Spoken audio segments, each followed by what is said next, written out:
Okay, when we talk about GNP, GDP, all these concepts, it really just gives you a big picture, nothing else.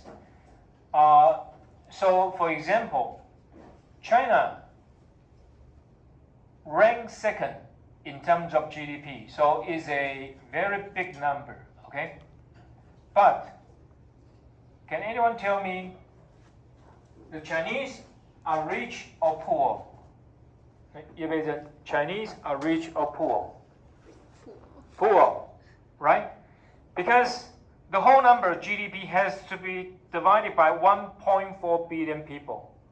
So the average income is low, okay? The other thing is income distribution. What's income distribution? It means how much a certain person get out of it. So for example, we talk about a few minutes ago, Mexico, Brazil, Thailand, right? All these countries, especially India, the income distribution is very dramatic. Some rich people, they are really, really rich. They have a swimming pool, and for the very poor people, they don't have drinking water. So GDP only tells you something, not everything, okay? In terms of how wealthy the people are, or, generally the living conditions for the mass, okay? It is totally different. So anyway, we will talk about all that. And then the fifth part, price index, okay? We generally have two kinds of price index. One is called CPI, Consumer Price Index, okay? And the other one is PPI, Producer Price Index. And of course, from there, you can tell a lot of things, okay? In terms of the kind of like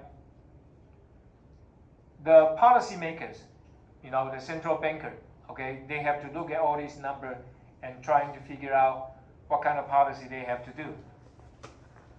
Okay.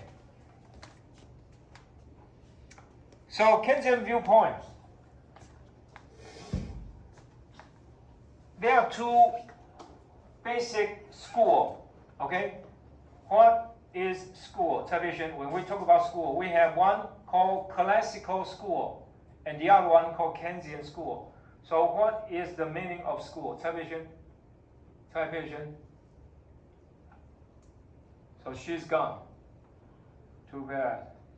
Su Yunqi. Okay. When I say classical school, what's classical? Classical. C-L-A-S-S-I-C-A-L. Classical school. Yes, exactly. Yes. Okay. So what's the idea of classical school? Market, if you let it operate, you will get equilibrium. That's it, okay? So an invisible hand, right? What is an invisible hand? Chen Yijun. Adam Smith.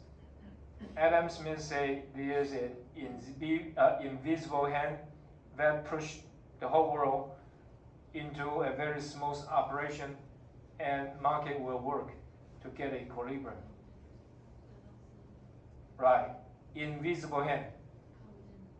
Right, exactly. So that's the idea. Classical school, if you are, one of the classical school, there's no need for any kind of policy, because if you just let market work, everything will be fine. But what happened in 1920s, okay, late 1920s, because at that point we have Great Depression. So after 3-4 years, even 5, the market is still in a mess. And the unemployment rate is really, really high. And so what happened? There must be something wrong with the market. So Keynesian idea is that, okay, the market does not run smoothly. Okay, so you need extra policy. Okay, you have to do additional things to push the market back to equilibrium. And why? Because there is a price rigidity. Okay, price rigidity. Thank you.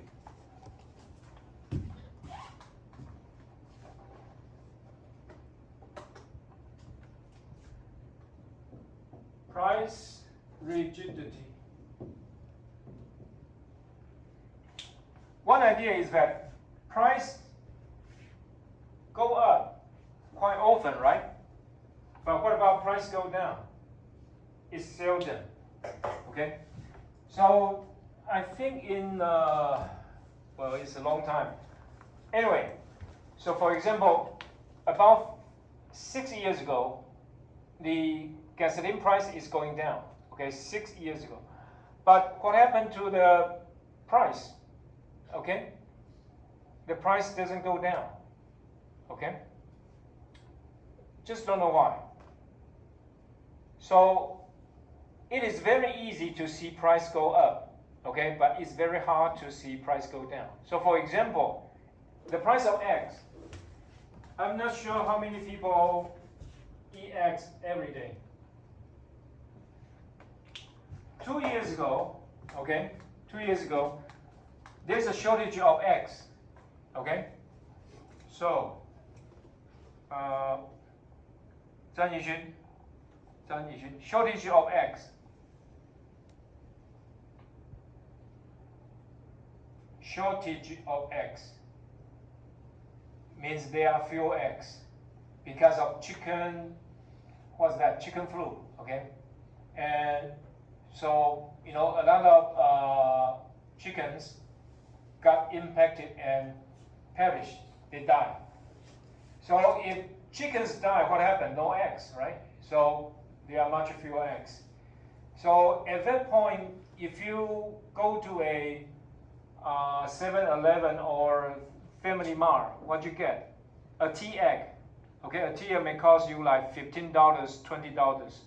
Okay, but when you know there are more supply of eggs, what happened to the price of tea eggs? It's still more or less the same thing, right? So I think Keynes has a point. We oftentimes see price go up. But when the costs go down, does the price of the goods go down? Not really. Okay, so Keynesian have a different idea about the market. He said the market is not running smoothly, and sometimes you have price gouging. Okay, so then what you're gonna do? So Keynesian, because of that, he has different idea on how to stimulate the economy.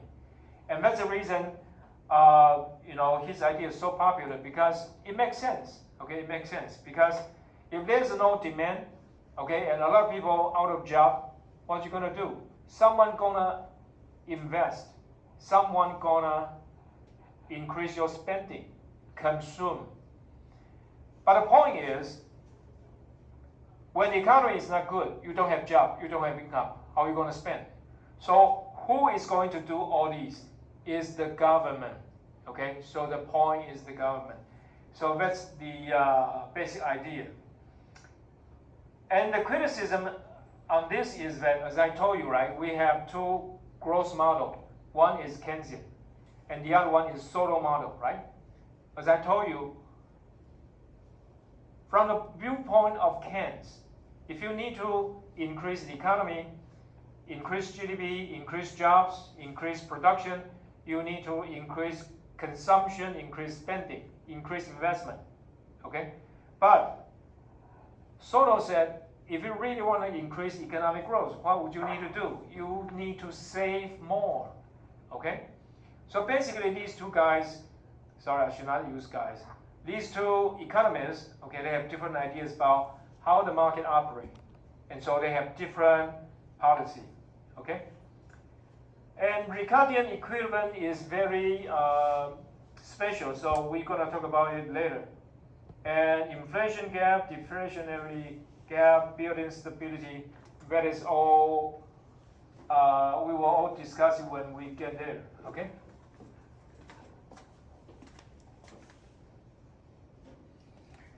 Okay, aggregate supply, aggregate demand, equilibrium. there's one drawback in the Keynesian model because he said there is a price rigidity. So price go up very easy, go down is not. And so because of that, in his model, he doesn't talk about price level. So we need to have aggregate demand and aggregate supply to make up the drawback. And the picture basically looks like this.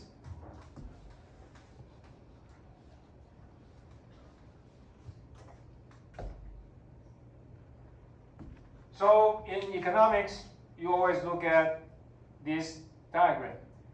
But the axis here, it is Y, production, GDP, income, and here is P, price level. Okay? And aggregate supply, okay? If it is in microeconomics, this is quantity, right? And this is price, supply, and demand. But for aggregate demand and aggregate supply, it is a little bit different.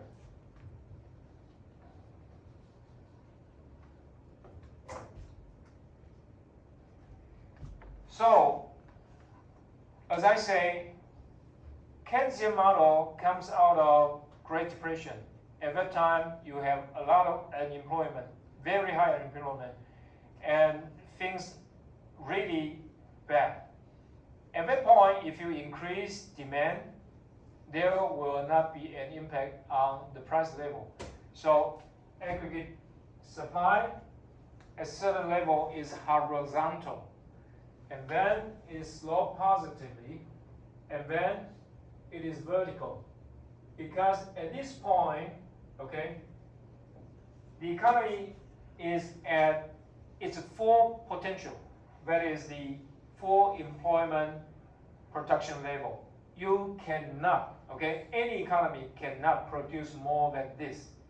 At this point, if you continue to have increase in aggregate demand, what you're going to get? You will get inflation, and for real production, nothing. Okay? So here, basically, that is the situation under Keynesian model. But after the Great Depression, we know that generally the economy is in this section. If you increase in demand, what happens? Price level will go up, inflation. Okay? So a little bit different there. And at the next point, we're going to discuss what's the difference between aggregate supply, aggregate demand, and the Keynesian model.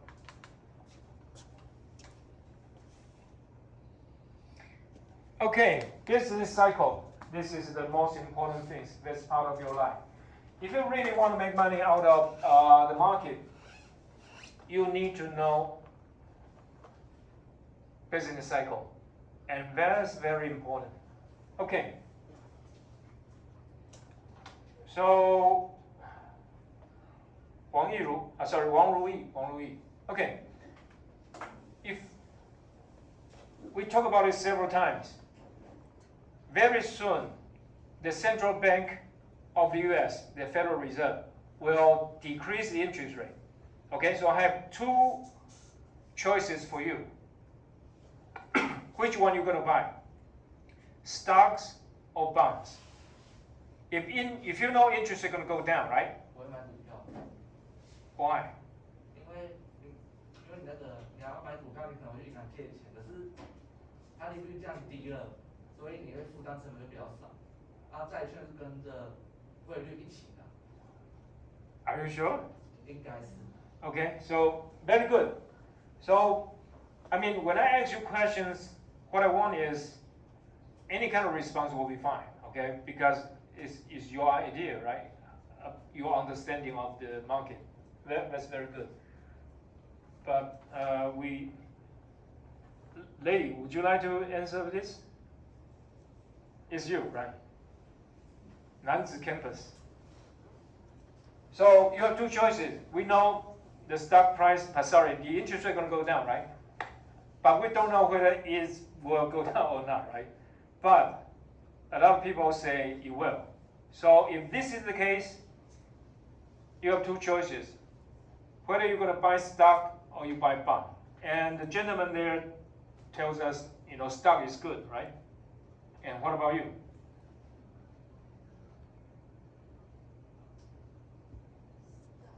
Excuse me? Stock. Okay. Really? Sorry. 黄宇峰。Bonds. Why? 因为那个利率跟债券的那个，这是它的那个什么，它会有一个期间他买债券的期间不是会给一点钱嘛，然后那个利率会，就是如果上升的话，那个给你钱就会变较少。We say interest rate go down, not up. You say up. 利率上升的话，No. Right. 利率下降了之后，它的那个，因为它可以得到的钱更多，所以它的那个就会债券就会更有价值。Okay. 就是如果卖掉的话。Okay. So Wang Peizhen, can you organize a little bit? Wang Peizhen. Can you rephrase what Wang Yifeng said? But I mean, the direction is there, right? The direction is there.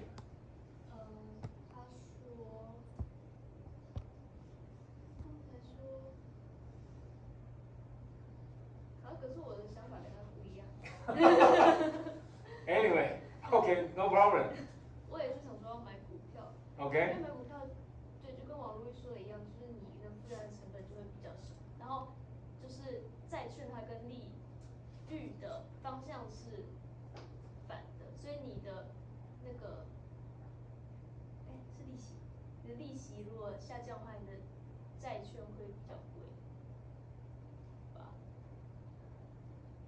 So if you buy bonds, that's good news, right? No. 洪子怡。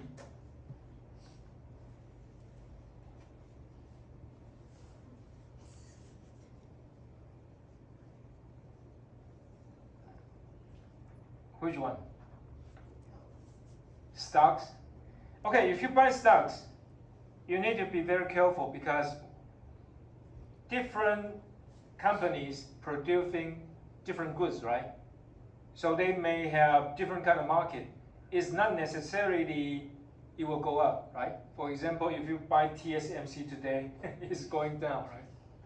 Okay? Or say you buy a construction company. You know the housing market is not good, right? So if you want to buy stocks, it depends. You have to choose. But bonds. So what's something so special about bonds? Bonds, sometimes we call fixed income investment. Fixed income. Why it is fixed income? Because you buy a bond, they give you, let us say, 6% or 5%, whatever, right? Then you get 6% income out of it, right? So let us say if the value is $10,000, okay, and for 6%, what you get? You get 6%, you get $600, right? Okay. If interest rate goes down, you still get $600. One thing you call fixed income investment, right? The other, bond, okay? Bond is a contract, okay? Bond is a contract. When you buy bond, you already know this is the amount you're gonna get, okay? If the market interest rate goes down, what happened? It's still the same thing, right? Okay? There's one term called maturity. For example, it's a 10-year bond, 20-year bond, 30-year bond, right? No matter how long it is fixed. Okay, for these 10 years, 20 years, this is what you get. It will never change. You get it? Okay, so now if interest rate goes down, so for example, this is 6%, right? And let us say the market interest rate is also 6%. Okay? But now interest rate goes down to 5%. Okay? Interest rate goes down to 5%. Now, if you have $10,000, okay, if you have $10,000 in the market, what you're going to get? You're going to get only $500, right? Because interest rate goes down. But if you are holding this bond, how much are you going to get? You get $600. It doesn't change because bond is a contract. 10 year, 20 year, 30 years, whatever. This is the amount you're going to get. They cannot change it. Okay? And so interest rate goes down. What would you do? You're going to buy bond. Because if you have $10,000, now you only get $500. So a lot of people will buy this one. Demand will go up, right? Demand will go up because at this market rate, you only get $500. But in the market, if you buy this bond, you can get $600. This is better, right? So everyone, a rational person will buy this kind of bond. So the value will go up, right? So when some people say, you're going to buy stocks, but it really depends on which company, right? And also the market, whether it's good or bad for the company. For bond, it doesn't matter, right? Because this is the contract. Purely on money, nothing else. Okay, got it? So that's the reason. I mean, if you read newspaper, a lot of people are talking about bond ETF, right? Why bond ETF? Because interest rate goes down, bond price will go up. And what is ETF? It is called exchange traded fund. The target, okay, the component is all bonds. So that's the reason it is so popular, in the market now. So a lot of people buy bond ETF, including myself. Okay. Hopefully, if I make money, I don't have to teach, right? No idea. Okay. So anyway, business cycle has several facets, and it is very important to your investment strategy. Okay. When the economy is doing badly, okay, when the economy is doing badly, the central bank usually will decrease interest rate, okay, usually will decrease interest rate when the economy is not good, right, to increase demand. So that is the point you need to buy bonds, okay? And when the economy is good, income gonna go up, profit gonna go up, okay? Consumption, investment gonna go up. That is the point you buy stocks, okay? But then, when the economy is too good, there will be inflation. The central bank will increase the interest rate. So you have to get rid of bonds. You sell the bonds, okay? So anyway, so for those who are interested in a career in the financial sector, business cycle is very important, okay? And unemployment, there's a different concept, so we're gonna talk about it, when we get there. Inflation, Phillips curve. Phillips curve is the relationship, it tells you the relationship between unemployment and inflation, okay? We will get there maybe in December. Okay, money supply, money demand. Also important concept here. Okay, Wang Ruiyan. Okay, who supplies money? Excuse me? Which bank? Right, central bank. But your answer is not interesting, even though it's correct. When I was in US, I asked students, who supplies money? The answer is my mom, right? But it's not your mom. Your mom cannot print money. the only one can print money is central bank, right? Anyway, so this is something quite interesting because different people have different experiences. But for most of you, probably in your high school you already learn economics, so it is the central bank. And money demand. A lot of people demand money for different reasons. One is transaction demand because you need to buy goods, and precautionary demand. And for Keynes, it's very special. There's a demand called speculative demand because for the financial sector as a whole, a lot of people, a lot of companies, insurance, stock companies, they use this. Okay, they use money. They need money, and there's a special relationship between money demand and interest rate. Okay, and then we talked about bonds a few minutes ago and money market. We will get to details when we got there. Okay, central bank has a lot of regulations to deal with and also monetary policy. Bitcoin is quite interesting. 公司云. What is Bitcoin? Do you have one? No, really? If you have one, you're a rich girl. So, what does it look like? Bitcoin looks like what? What is the shape? Color? No? Right, it's invisible. So, if you check internet or the newspaper when they report Bitcoin, they draw a silver coin or gold coin there, right? No, it has no shape. It's just a series of 0 and 1. Okay. And can Bitcoin be a money or be a coin?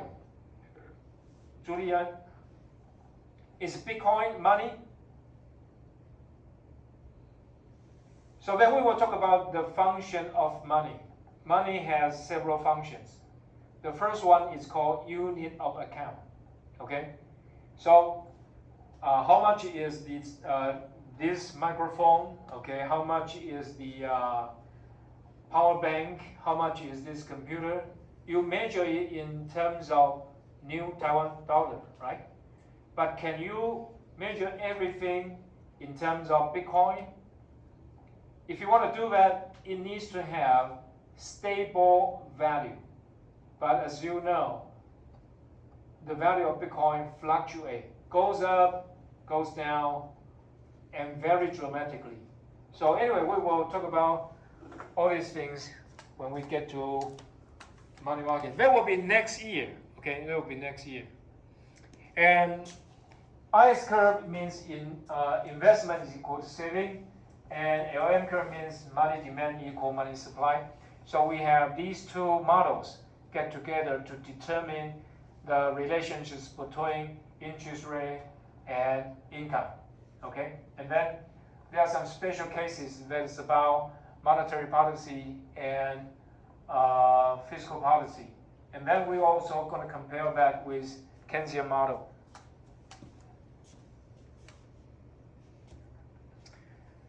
And then we're going to get to more details about fiscal policy and monetary policy. And you have contractionary policy, okay, and expansionary policy. So for the first hour, when we talk about dealing with inflation, that's contractionary policy. Increase interest rate, decrease money supply, decrease demand for goods, demand for houses, all these things. And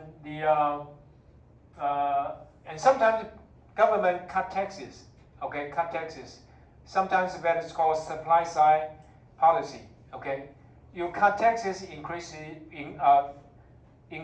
the motives to work, okay, increase the motive to produce, invest, all these things. And sometimes, especially classical school, they say, really, you don't need all those policies because market will be led by an invisible hand and go back to the equilibrium. And so there are several issues here.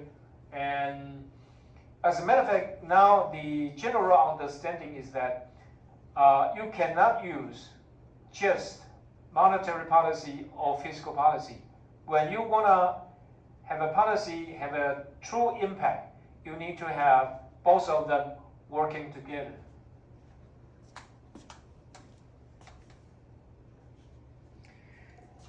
Okay, so when we talk about growth policy, okay, growth models, usually people would have some bright ideas about economics, but as a matter of fact, it is not.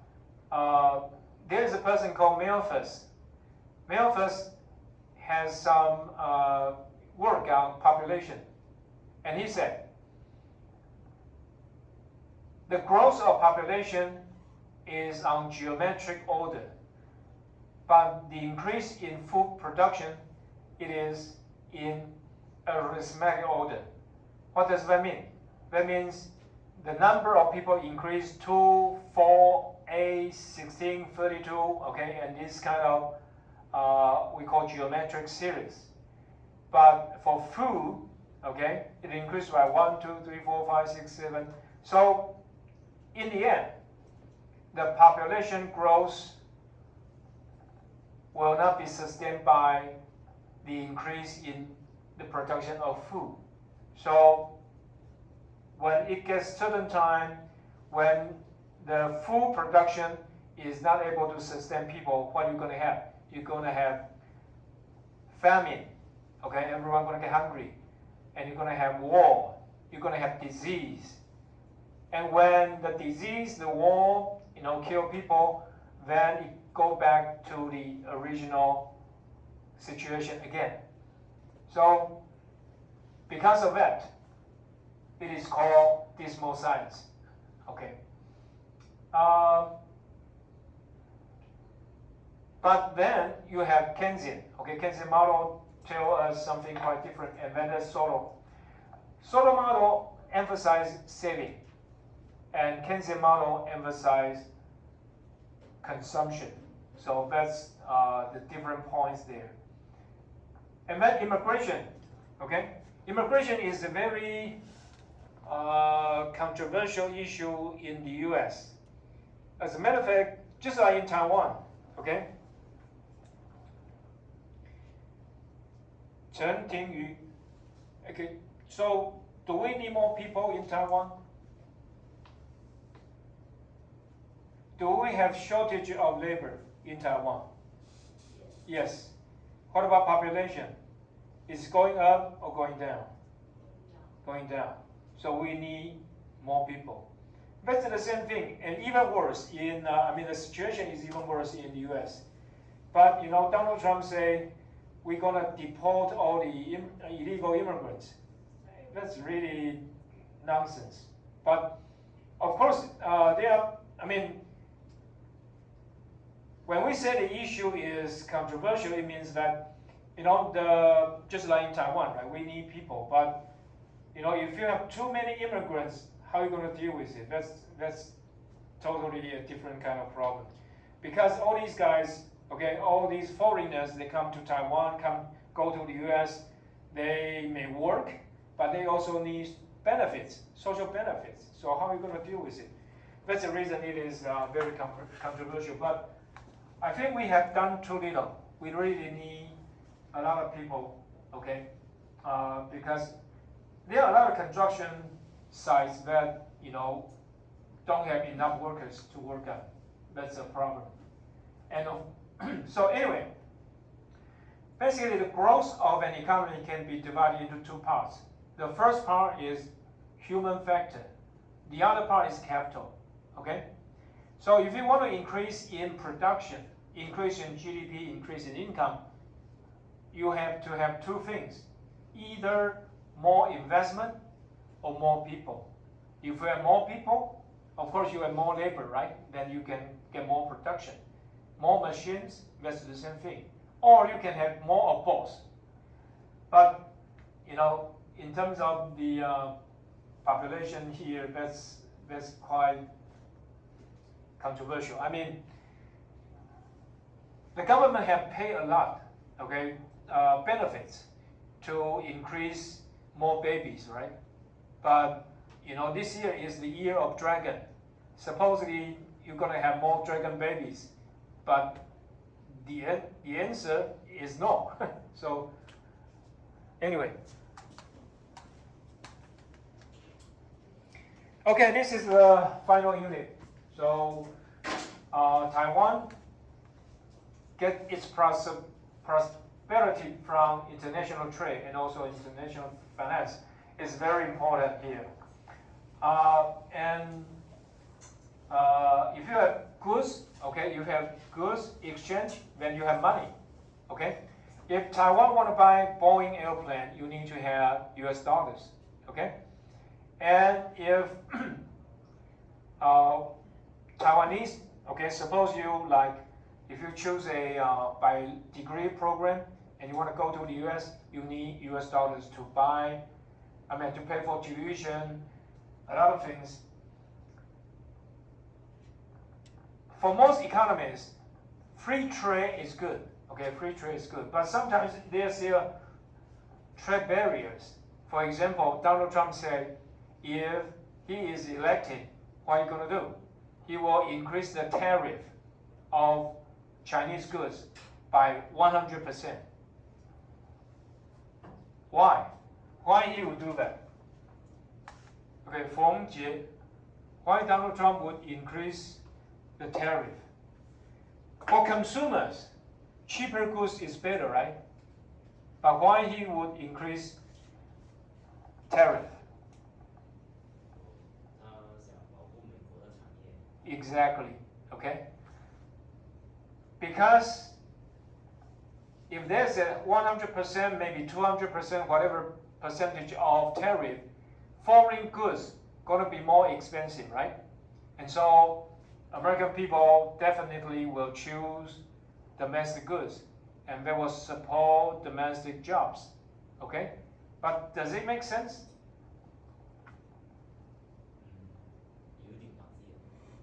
Okay, so what's the blind point?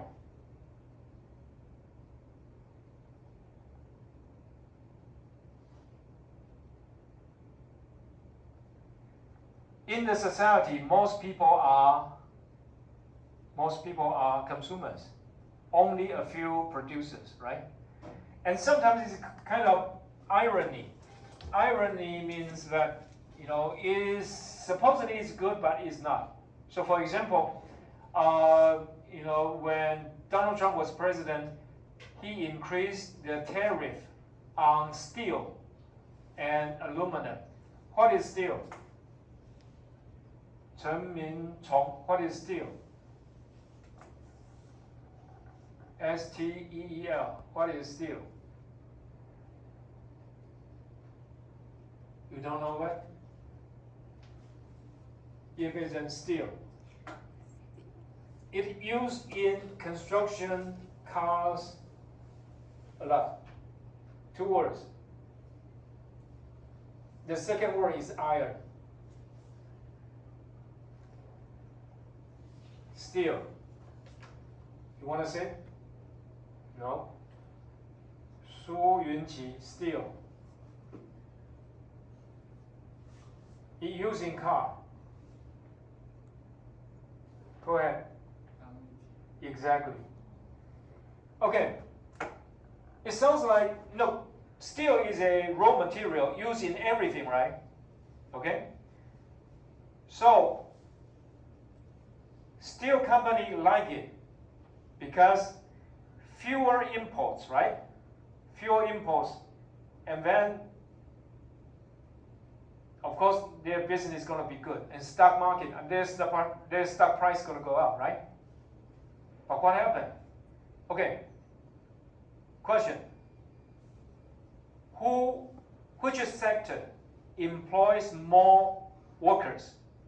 Steel company or those companies using steel as raw material? Okay, again, the question is, Donald Trump wants to protect US jobs, so he increased the tariff of steel, right? So then there will be much fewer steel, okay, imported to the United States, okay?